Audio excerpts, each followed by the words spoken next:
Well, the rains are here, finally. The rains usually come either just before Anzac Day or just after Anzac Day, and they've come basically a week before Anzac Day this year, and it's been raining now consistently for about 3.5 hours, so yeah. So we've had a couple of developments, and I've set up a few more. So we've got these ones here, and they've pinked quite well. Still waiting on some data from the ones I've moved over there. They were originally there. I've just moved them over there because we're trying to get the sunlight in the early morning of the day. And I've set up a few more. The Syrian one is trying to pink on the very top, getting very cloudy, and whether that pinkness will descend or not. So I've set up another Syrian one, but using cerium sulfate rather than cerium ammonium nitrate. Yeah. Anyway, I just put my hat on and move out. I'm trying to keep the camera low. So basically now with the rain, I don't really have to water these too much now. I don't think so. With the season, they'll just sit there picking up whatever rain they get through the season. And this one, let me go on spot culling. Yeah, no, it wasn't too bad. So as I said, this one still looks like what you would see in the wild, natural. It's nothing spectacular, but it does look fairly what you see in the photographs and wild shots. So this one, I think, it's just sort of settled right back down, and still plugging out the traps though. Oh, I bought myself another bag of beans, and I'm probably going to, do some test runs. Next couple of clips of, how to mix off sand, as opposed to the 50-50 of the fine polystyrene in the sand. I bought myself some fine perlite, and I'll probably go out and buy myself a bag of general intermediate perlite. They're the largest stuff that I used for these sort of pots. That's what I call sort of like intermediate grade, because I have seen online you can get chunkier stuff, probably from hydroponics stores as well.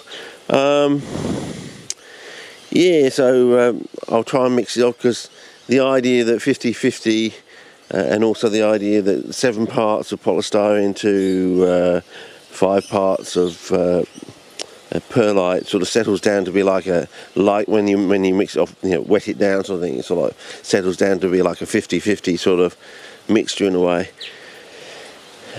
When you have the idea of adding your sand to the so-called, in quotes, 50-50 or 7-5 sort of thing, it's probably not going to be quite the same as this sort of 50-50 of sand and polystyrene.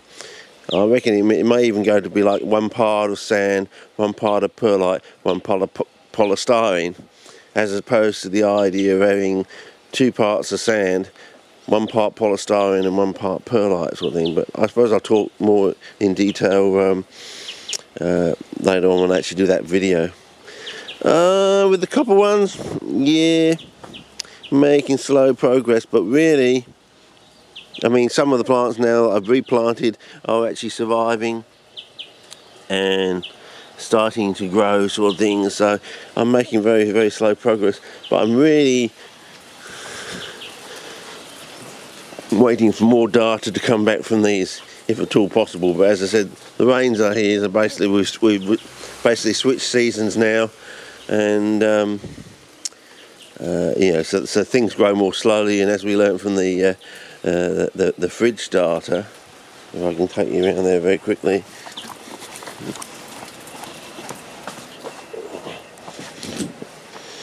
Still no growth in that one in the fridge at 6 degrees, so the so-called magic 8 degrees certainly really is a realistic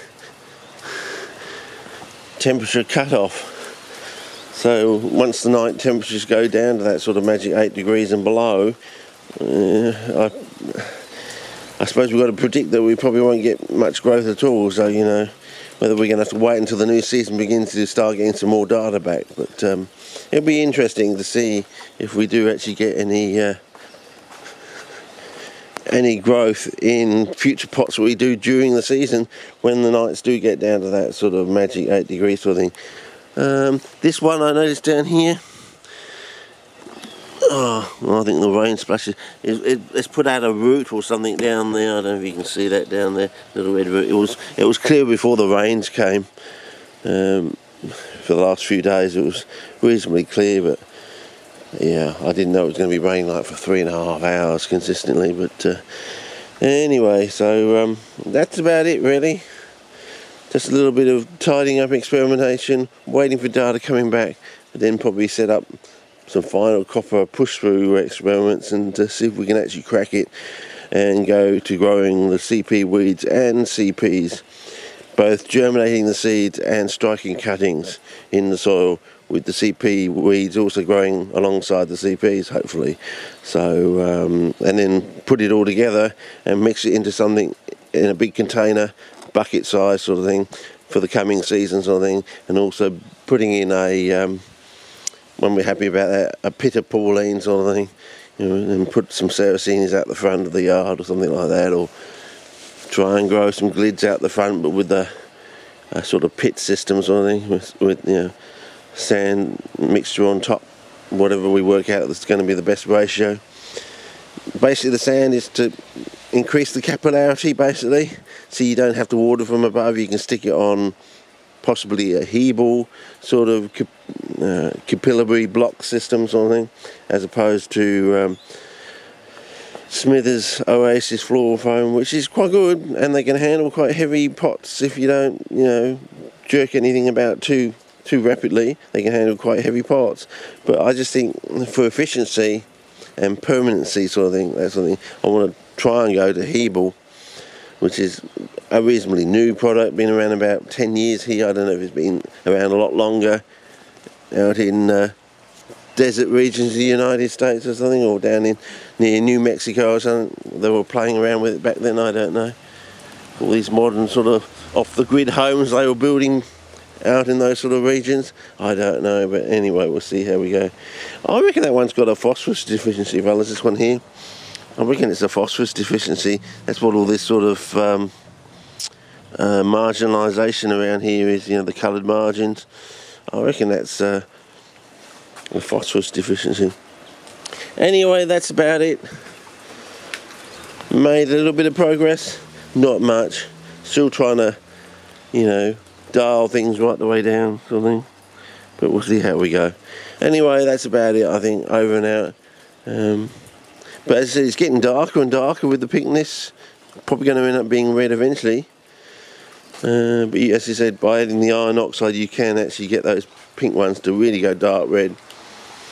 So I've set up a few more experiments to see how we go, and see if we can improve it a little bit more, get some more consistency, then bring in the copper, hopefully, if we can crack it, and yeah, and then sort of go to the perlite polystyrene and sand sort of combo sort of thing, and put it all together, hopefully, and maybe then work out backwards to find out what's really going on.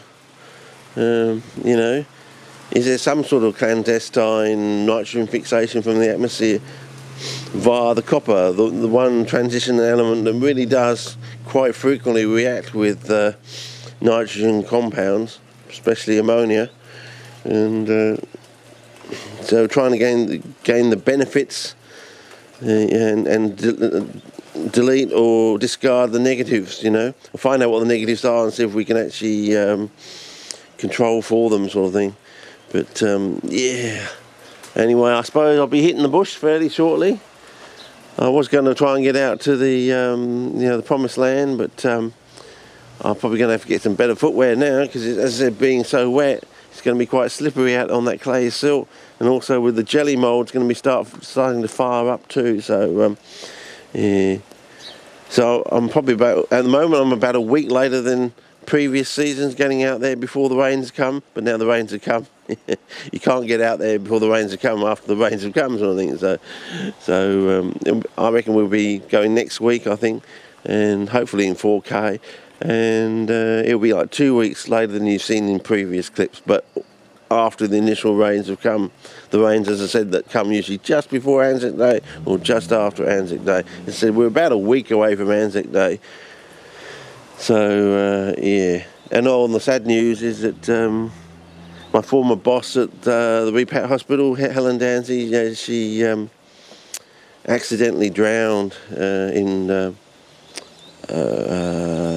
is it Veal Gardens on Sunday. So I may have to go down and make a police statement from an anecdote she told me when I was working for her back in 1990, a positive anecdote which would probably shed some light on maybe why it occurred there and what could have happened, sort of thing. So either that, or I'm going to do it as a eulogy speech at the funeral or something, because I'm assuming the police will record the funeral, you know, or they've asked the funeral home to record the funeral in case anyone says anything, probably me. And I'll bring up this anecdote from 1990 that when I talked to her, and she told me this statement which I think will shed some positive light on the situation and prevent a trial, I suppose, and possibly an innocent person going to jail for no good reason. So, because what she said to me, I think has some bearing on the situation of why it could have happened there and when it happened there, at that location.